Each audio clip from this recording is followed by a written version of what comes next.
자, 한번 받아서 하겠습니다. 하나님이 나를 사랑하십니다. 다시 한번 우리 가슴으로 하나님이 나를 사랑하십니다. 아멘. 옆 사람하고 나도 집사님 사랑합니다.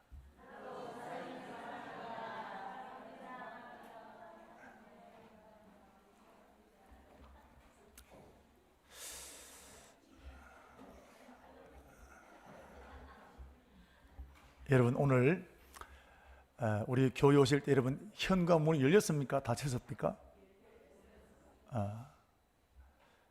오늘은 아마 열렸을 겁니다. 근데 내일 새벽에 오면 닫혔을까요? 열렸을까요? 그래서 우리 교회 안으로 들어오려고 하면 비밀번호를 눌러야 됩니다. 그러니까 비밀번호를 누르지 않고 우리 고함을 치고 문을 두드리면 기다리면 열리겠습니까? 안 열립니다. 담임 목사라도 장로님이라도 권사님이라도 매일같이 교회 오는 분이라 할지라도 비밀번호 안 누르면 안 열립니다.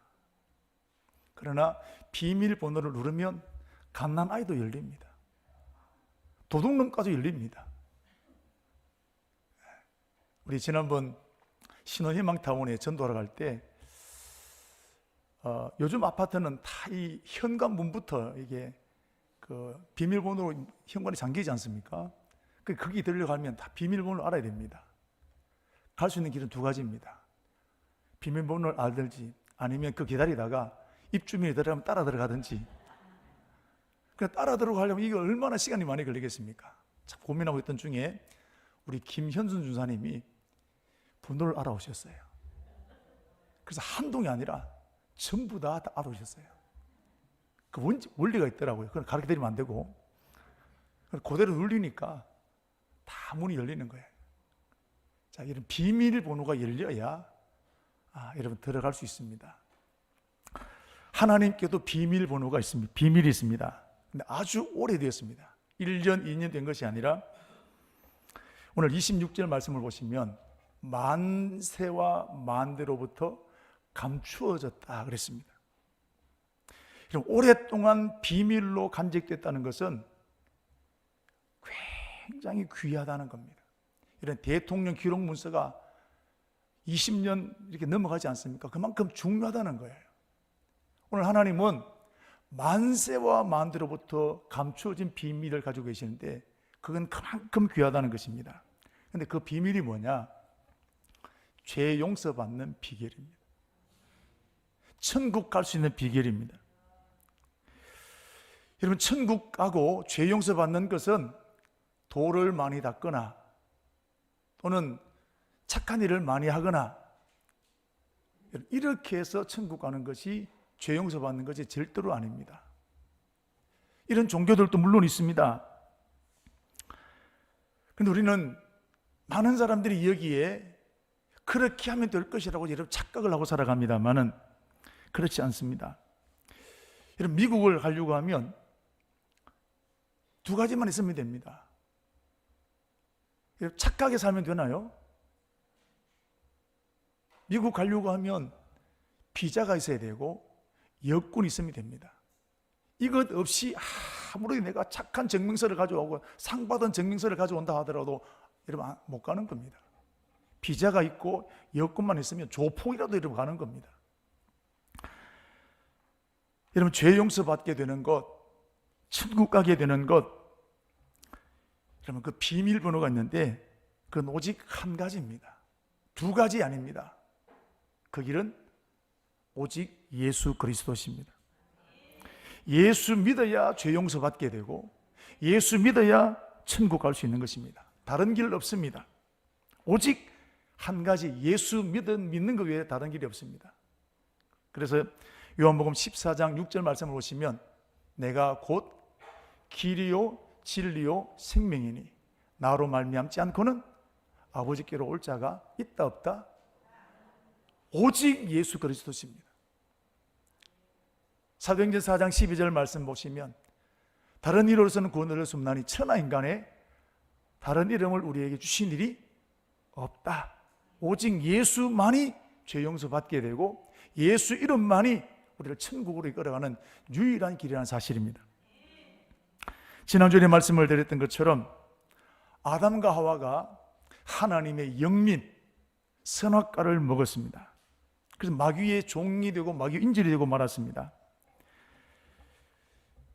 마귀에게 인질이 되어 있는 여러분 사람을 해방시키는 것, 이것이 하나님의 간절한 소원, 하나님의 프로젝트였고 하나님 그 일을 이루시기 위해서 지난주에 말씀드린 것처럼 여자의 후손을 보내기로 작정하십니다. 그래서 사람들은 과연 여자의 후손이 누구냐? 굉장한 관심이 많았습니다. 그래서 보시면 누가복음 10장 24절에 이런 말이 있습니다. 내가 너희에게 말하노니 많은 선지자와 임금들이 너희가 보는 바를 보고자 하였으되 보지 못하였고 너희가 듣는 바를 듣고자 하였으나 듣지 못하였다. 도대체 여자의 후손이 누구냐?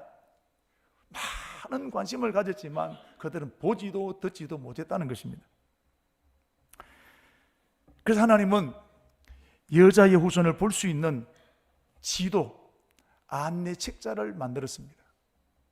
호주를 가려고 하면, 중국을 가려고 하면 책자를 보면 이 도책이 이렇구나. 우리가 여러분 내비게이션이 나오기 전에 지도 한 장만 있으면 전국을 다 다닐 수 있는 것입니다. 하나님은 여자의 후손을 알아볼 수 있는 지도를 주셨는데 그것이 뭐냐면 율법입니다. 율법은 사람이 만든 게 아닙니다. 하나님께서 모세를 시내산에 40일 동안 금식하게 하신 이후에 주셨던 것이 율법인데 율법의 핵심이 뭐냐면 거룩하라는 겁니다. 내가 거룩하니 너희도 거룩하라. 레위기 19장 2절에 나오는데 아담의 범죄로 인해서 깨어졌던 우리들, 이 율법을 지키면 거룩해지는 겁니다. 그래서 여러분 레위기 율법 중 핵심인 이 레위기를 바라보면 먹어야 될 것, 먹지 말아야 될 것 다 먹는 게 아니라 먹어야 될 것과 먹지 말아야 될 것이 있습니다. 가야 될 것과 가지 말아야 될 것이 있습니다. 모든 날들이 다 그런 게 아니라 지켜야 될 날이 있다는 것입니다. 그것은 우리가 거룩해지도록 하기 위해서 하나님은 율법을 주시게 된 것입니다. 두 번째 율법을 통해서 하나님은 제사와 절기를 주셨는데 유월절 또는 맥추절 또 수장절 3대 절기를 지키라. 그리고 5가지 제사, 번제와 소제와 화목제와 속건제와 속죄제를 지켜라. 이런 죄를 지었을 때 이런 제사를 드리라. 그 제사법도 굉장히 까다롭습니다. 자, 이렇게 해서 우리를 거룩하게 하기를 하나님은 얼마나 원하셨던지 율법을 통해서 여러분 그 길을 안내 책자를 만들어 주신 것입니다. 이스라엘 백성들 열심히 제사를 드렸고 절기를 지켰습니다. 그런데 아담을 저주받게 했던 그 죄의 뿌리는 해결되지 않았다는 겁니다. 세 번째 율법을 통해서 하나님은 율법을 부지런히 읽어라. 집에 앉았을 때든지 길을 갈 때든지 율법을 많이 읽고 가르치라는 겁니다. 그런데 여러분 우리 사람들을 보면 이미 마귀의 종이 되어 있습니다. 우리의 유전자 속엔 DNA 속에는 마귀의 아담의 저주가 흘러가고 있습니다. 그렇기 때문에 불완전합니다. 그래서 인류는 율법을 다 지킬 수가 없습니다. 우리 운전하는데 오늘도 운전하고 오셨는데 나는 한 번도 교통법규를 안 어겼다라는 분 계신가요? 안전벨트 매시나요? 규정속도를 꼭 지킵니까? 신호등 앞에 이러면 늘 멈춥니까? 우리가 가끔씩 이 노조들이 준법 투쟁이라는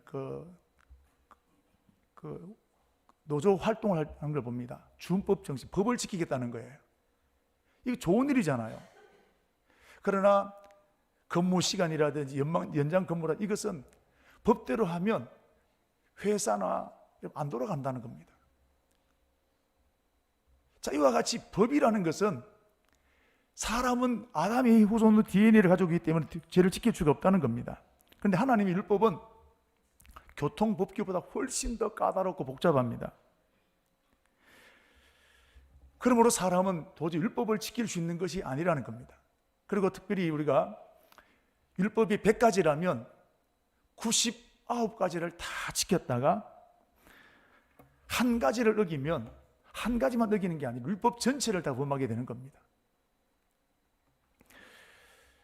하나님께서는 오늘 우리를 거룩하게 하기 위해서 율법을 주셨지만 율법은 우리를 절대로 거룩하게 할 수가 없다. 우리 힘으로 안 된다라는 것을 깨닫게 되는 겁니다. 거룩해지는 것은 사람의 노력으로, 사람의 힘으로 불가능한 것을 깨닫게 되었습니다. 그래서 이 마귀의 결박을 끊어내고 죄악의 사슬을 끊어내고 거룩해질 수 있는 길은 오직 한 가지, 메시아가 오셔야 된다. 이것을 사람들은 절실히 깨닫게 되었습니다. 그래서 갈라디아서 3장 24절 말씀을 보시면 이같이 율법은 우리를 그리스도께로 인도하는 초등교사가 되었다 그랬습니다. 초등교사는 지금 초등학교 교사를 말하는 게 아닙니다. 아주 어린아이를 이끌어 나가는 선생님이다 이 말이에요. 율법이 뭐냐? 율법은 예수님께로, 메시아에게로 우리를 인도하는 안내자와 같다라는 거예요.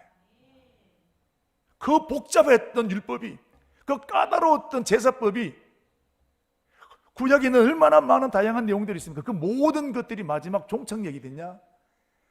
그리스도께로 인도하는 초등교사와 같았다라는 겁니다. 즉 예수님께로 인도하는 책자요 지도와 같다는 것입니다. 자, 그렇다면 이 메시아가 과연 누구시냐라는 겁니다. 여러분, 그 메시아는 바로 여자의 후손입니다. 성경 곳곳을 보십시오. 메시아가 오실 것이다, 여자의 후손이 오실 것이다 라고 말씀하고 있습니다. 이사야 7장 14절 말씀을 보시면, 그러므로 보라, 처녀가 잉태하여 아들을 낳을 것이니 그의 이름을 임마누엘이라 하리라. 이사야 9장 1절에서 7절 말씀까지 보시면 설명이 아주 복잡한 세상입니다. 깨어지고 어그러진 세상, 희망이 없는 세상이라는 겁니다. 쭉 이제 이 내용이 5절까지 기록됩니다. 자, 이런 복잡한 나라를, 어그러진 나라를 회복시키실 왕이 온다는 겁니다. 6절 한번 보시죠. 같이 읽겠습니다. 이는 한 아기가 우리에게서 낳고 한 아들을 우리에게 주신 바 되었는데 그의 어깨에는 정사를 메었고 그의 이름은 기묘자라 모사라 전능하신 하나님이라 영존하시는 아버지라 평강의 왕이라 할 것임이라. 그 정사와 평강의 더함이 무궁하며 또 다윗의 왕자와 그의 나라에 군림하여 그 나라를 굳게 세우고 지금 이후로 영원히 정의와 공의로 그것을 보존할 것이라. 만군의 여호와가 이를 이루시리라. 아멘. 그분이 누구십니까? 메시아를 오신, 여자의 후손 메시아를 보내시겠다는 겁니다. 그분이 오셔서 깨어졌던 모든 것들을 회복시키실 그분을 보내시겠다는 겁니다. 특별히 미가서 5장 2절 말씀 보시면 그분이 어디서 태어나느냐? 베들레헴 에브라다야, 너는 유다 족속 중에 가장 작을지라도 여기서 메시아가 나온다는 겁니다. 여기서 예수님이 태어나실 것을 예언해 놓으신 것입니다. 여러분, 메시아를 오게 하는 것, 마귀의 결박을 깨뜨리는 여자 후손이 오게 하는 것, 사람의 노력으로, 사람의 기술로 할 수 있는 것이 아니라는 겁니다. 오직 하나님만이 하실 수 있다는 겁니다. 그래서 마지막 7절 말씀을 보시면 하나님의 열심히 이루실 것이다 그랬습니다. 여러분, 하나님은 전능하신 분이십니다. 하나님 열심을 내지 않아도 됩니다. 그런데 오늘 하나님의 열심히 이 일을 이루시겠다는 겁니다. 여자의 후손은 전능하신 하나님께서 열심을 내셔야 할 만큼 어렵고 복잡한 일이라는 거예요.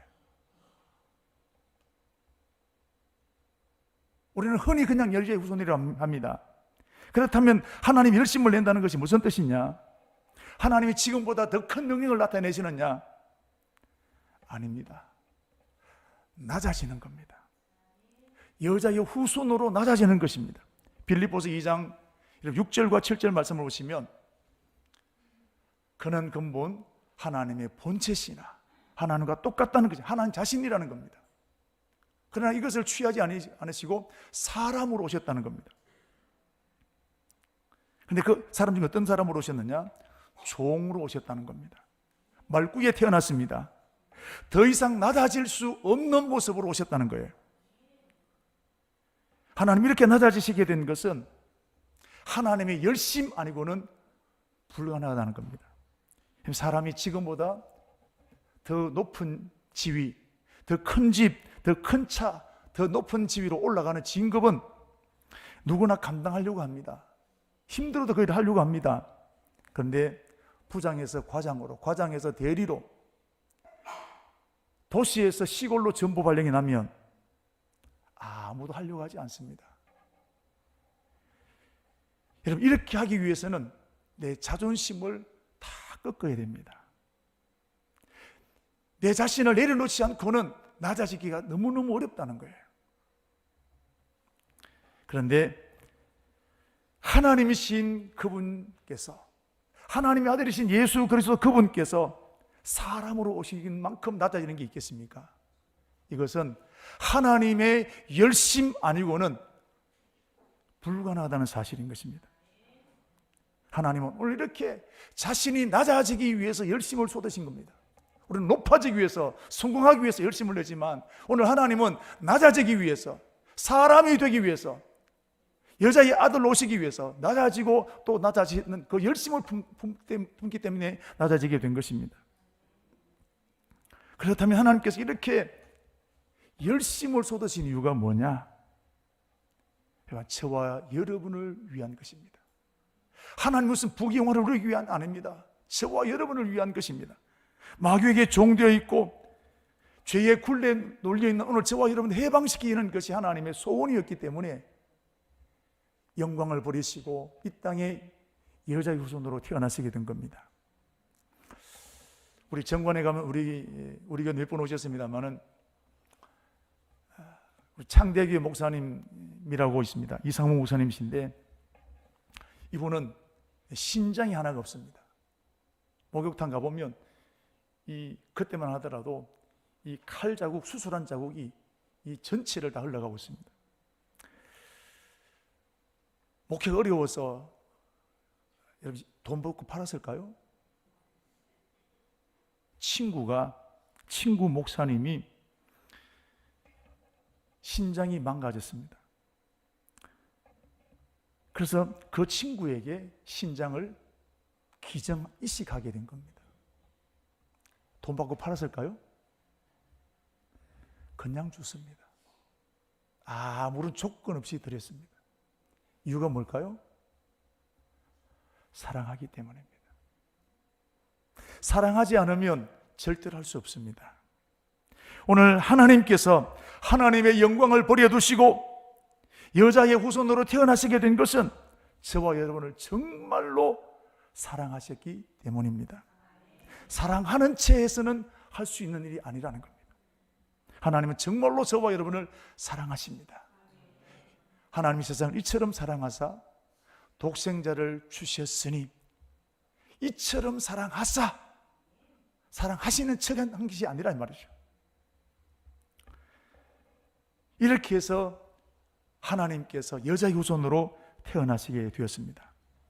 그러므로 만세와 만대로부터 감추어졌던 그 비밀이 마침내 풀리게 된 것입니다. 그래서 갈라디아 4장 4절 말씀을 보시면 때가 참에 하나님이 그 아들을 보내서 여자에게 나게 하시고 그랬습니다. 율법 아래에 있는 우리 모든 사람들을 구원하셨다는 겁니다. 때가 참에 하나님께서 여자의 후손을 보내신 것은 적극적으로 보내신 것이 아닙니다. 만대와 만세로부터 철저하게 준비하셔서 그 조건이 딱 맞아 떨어지게 되었을 때 이 땅에 예수님을 보내시게 된 것입니다. 여러분, 때가 굉장히 중요합니다. 우리 대변이나 이런 바닷가를 가보십시오. 아무 때나 가면 여러분 고기를 잡을 수 있나요? 물때가 맞아야 됩니다. 우리 2011년도에 소말리아 해적에게 사모 주얼리호가 납치가 되었습니다. 근데 이때 우리 해군이 가서 아무런 희생자 없이, 사망자 없이 그들을 다 구출해 냈습니다. 여러분, 적극적으로 했을까요? 야, 우리 납치됐단다, 빨리 가자, 이러면 뭐 그렇게 갔습니까? 치밀하게 아덴만 여명 작전, 아덴만 여명. 그래서 거기에 물때, 해가 뜨는 시간, 여러 가지 하나씩에서부터 여러분 10가지 다 조사하고 치밀하게 준비해서 여러분 그 사람들을 건져내서, 그래도 여러분 부상자가 생겼거든요. 적흥적으로 갔으면 여러분 다 죽었을 거예요. 여러분, 마귀는 소말리아의 해적과는 비교할 수 없을 정도로 악합니다. 그런데 이런 마귀에 인질된 저와 여러분을 해방시켜내는데 여러분, 적흥적으로 가능하겠습니까? 하나님은 한치 오차도 없이 완벽하게 준비하신 겁니다. 그리고 그 때가 되게 되었을 때 이 땅에 예수님을 여자의 후손으로 보내시게 된 것입니다. 예수님 오심으로 만세와 만대로부터 감춰졌던 그 비밀, 온 인류를 구원해낼 수 있는 하나님의 비밀, 마귀에게 종되었던 사람들을 건져내실 그 하나님의 비밀이 비로소 풀리게 되었다는 것입니다. 27절 말씀 보십시오.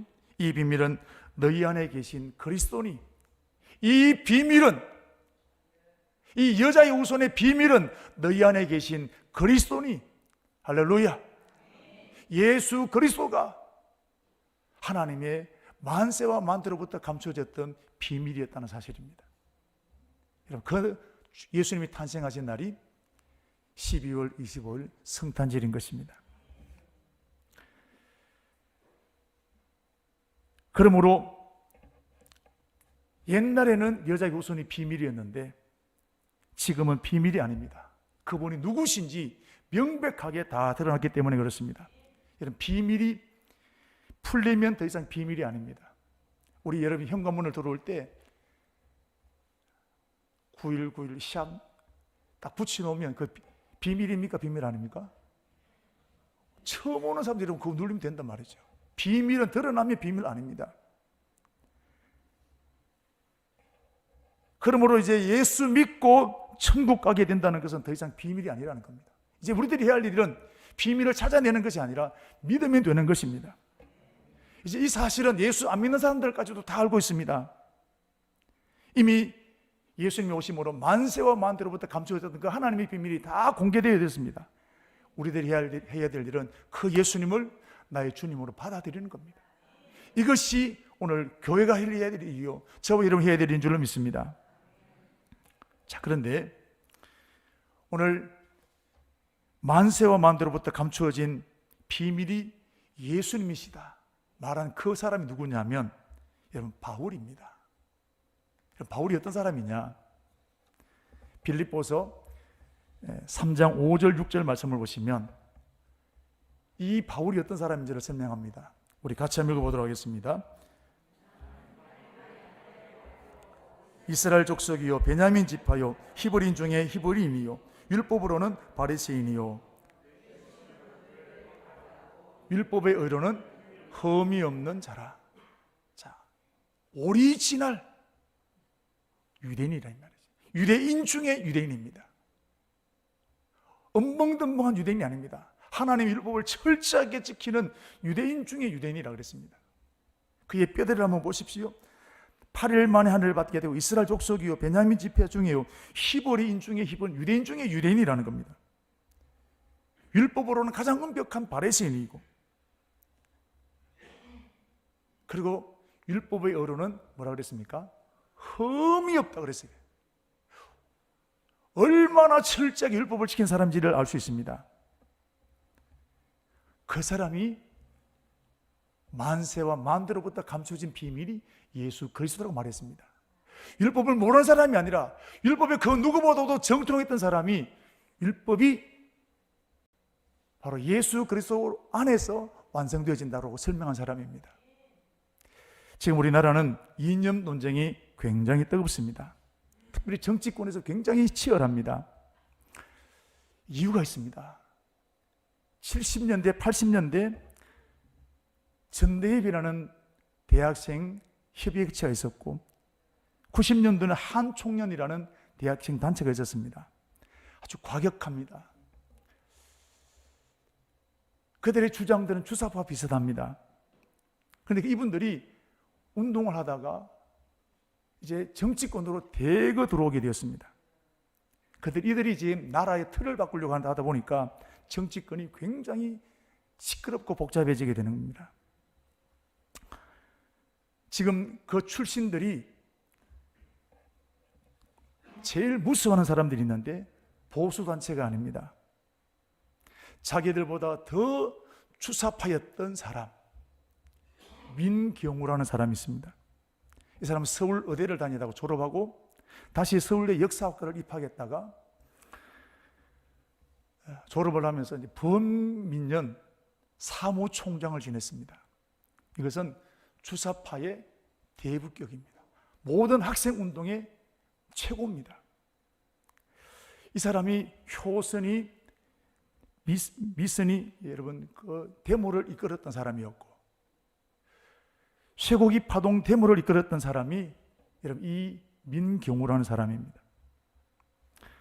그런데 이분이 몇 년 전에 주사파에서 돌아섰습니다. 지금 하는 일이 전국을 다니면서 주사파의 실체들, 무엇이 잘못되었는지를 강의합니다. 그리고 지금 정치하고 있는 사람들 중에 그 사람들이 어떤 사람인지 어떤 비리가 있는지 다 얘기하는 겁니다. 그래서 당사 앞에 가서 이분이 1인 시위도 하게 되고 제일 껄끄러운 사람이 누구냐 하면 이 민경우라는 사람입니다. 신천지가 제일 싫어하는 사람이 제일 무서운 사람이 누구겠습니까? 교회가 아닙니다.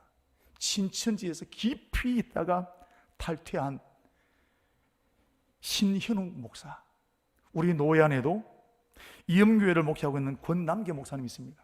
아주 신천지 안에 깊이 박혔습니다. 여러분, 그 사람들이 말한 걸 제일 무서워하는 겁니다. 바울이 이와 같은 사람입니다. 골수 유대인입니다. 유대인 중에 유대인이었습니다. 율법을 깊이 연구했던 사람입니다. 율법을 생명처럼 여겼던 사람입니다. 아까 말씀드렸던 것처럼 화려한 이력을 가지고 있습니다. 율법의 어로는 흠이 없다 그랬습니다. 여러분, 이런 사람 찾아보기가 굉장히 어렵습니다. 그런데 이런 사도 바울, 이런 바울도 율법에서 풀리지 아니하는 문제를 발견했습니다. 아무리 율법을 지켜도 그렇게 줄 수 없다는 것을 그 스스로 깨닫게 되었습니다. 그런데 해결책이 없어요. 답답합니다. 이렇게 고민하고 갈등하고 있는 그때에 예수님이 찾아가셨습니다. 그 예수님 만나고 난 다음에 이 바울은 율법에서 도저히 풀리지 않았던 그 문제가 비로소 뚫리게 되었습니다. 얼마나 좋았던지 내가 가지고 있는 모든 것을 배설물로 이겼다 그랬습니다. 기쁨이 충만했습니다. 감격했습니다. 빌립보서 3장 8절 말씀을 보십시오. 그 이유가 나옵니다. 같이 읽겠습니다. 내가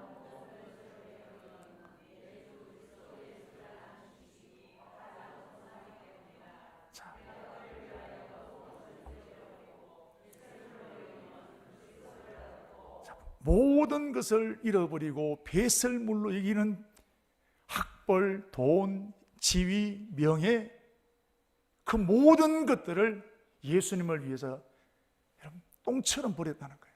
쓰레기처럼 버렸다는 거예요. 우리는 지금 그거 잡으려고 애를 쓰고 있는데 왜요? 그 기쁨이 너무 큰 거예요. 풀리지 않았던 그 숙제가 내 안에 풀려지게 되는 겁니다.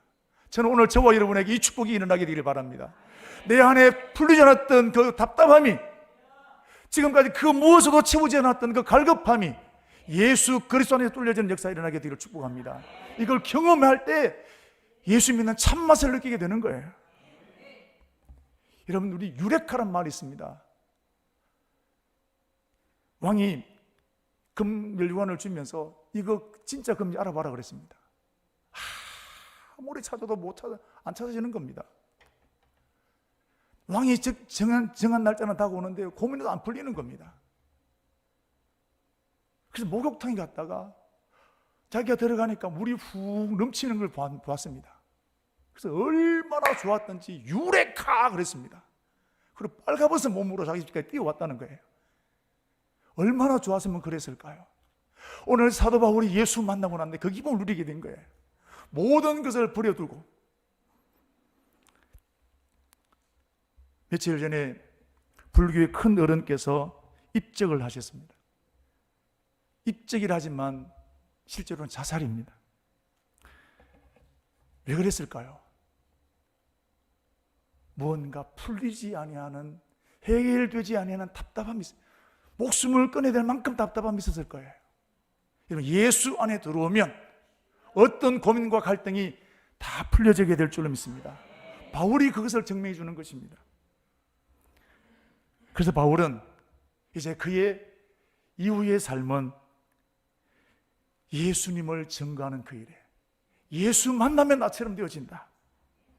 그 전생애를 드리게 되었는데, 자 24절 말씀을 보시면, 이제 나는 너희를 위하여 받는 괴로움을 기뻐하고 그리스도의 남은 고난을 그의 몸된 교회를 위하여 내 육체에 채우노라.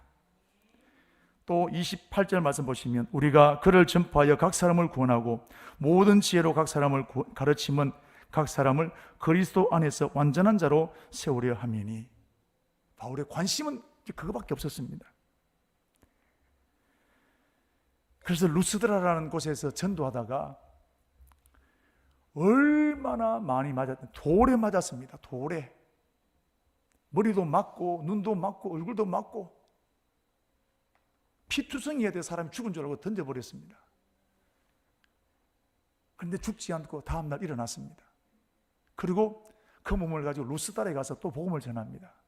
누가 이 짓을 하겠습니까? 돈 주고 하나님 하겠습니까?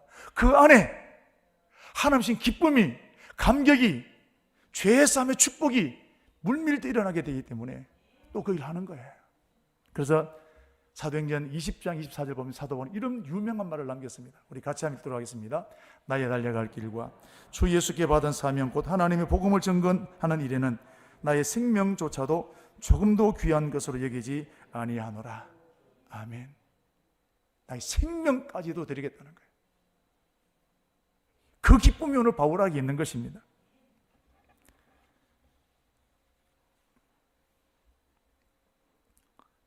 결국 바울은 그 복음을 위해서 순교하게 되었습니다. 여러분, 이게 억지로 한 것일까요? 시켜서 한 것일까요? 자발적으로 헌신해서 드리게 된 겁니다. 이게 복음의 능력입니다. 사람을 근본적으로 바꾸는 것이 십자가의 능력입니다. 그래서 만대와 만대로부터 감춰지게 된 것인데, 그 예수가 내 안에 들어오면 내 인생이 달라지게 되는 것입니다. 중요한 것이 있습니다. 27절 말씀 보시면, 이 비밀의 영광이 이방인 가운데 얼마나 풍성한지 알게 하려 하심이라 그랬습니다. 원래 구원은 유대인들 것이었습니다. 유대인들이 율법을 지켜야 됩니다. 그런데 예수님께서 오심으로 말미암아 유대인뿐만 아니라 모든 사람이 예수 믿으면 죄 용서받게 되어지고, 예수 믿으면 마귀의 종에서 하나님의 아들로 신분이 달라지게 되는 것입니다. 우리 조선시대 때 여러분, 상놈이 양반되는 게 얼마나 어렵습니까? 불가능합니다. 예수 믿으면 마귀의 종에서 하나님 종으로 신분이 달라지게 되는 것입니다. 그래서 갈라디아 3장 28절 29절 보십시오. 너희는 유대인이나 헬라인이나 자유인이나 종이나 남자나 여자나 그리스도 안에 있으면 하나다 그랬습니다. 너희가 그리스도의 것이면 아브라함의 자손이니 약속대로 상속을 이어받을 자다 그랬습니다. 그 축복이 이제 우리 것이 되었다는 것입니다. 여러분, 정말 중요한 것이 있습니다. 저와 여러분이 이 복을 누려야 된다는 것입니다. 구슬이 서말에도 껴야 보배가 되고 부뚜막에 있는 소금도 넣어야 맛이 짜게 되는 것처럼 예수님에 대한 얘기를 우리가 얼마나 많이 들었습니까? 잘 알고 있습니다. 여러분, 나의 예수님이 되어져야 합니다. 예수님이 나를 위하여 십자가에 죽으셨습니다. 그 예수님 때문에 나의 모든 죄가 끊어지게 되었습니다. 마음으로 믿어 의에 이르고 입으로 시인하여 구원에 이른다고 그랬습니다. 영접하는 자, 곧 그 이름을 믿는 자들에게는 하나님의 자녀가 되는 권세를 주신다고 약속하셨습니다. 목사기 때문에 되는 게 아닙니다. 교회 몇십 년 다니기 때문에 되는 게 아니에요. 예수님을 영접해야 될 줄로 믿습니다. 지금 성탄절기입니다. 이 성탄절기에 그 예수님을 나의 주님으로 영접하게 되는 축복이 있기를 바랍니다.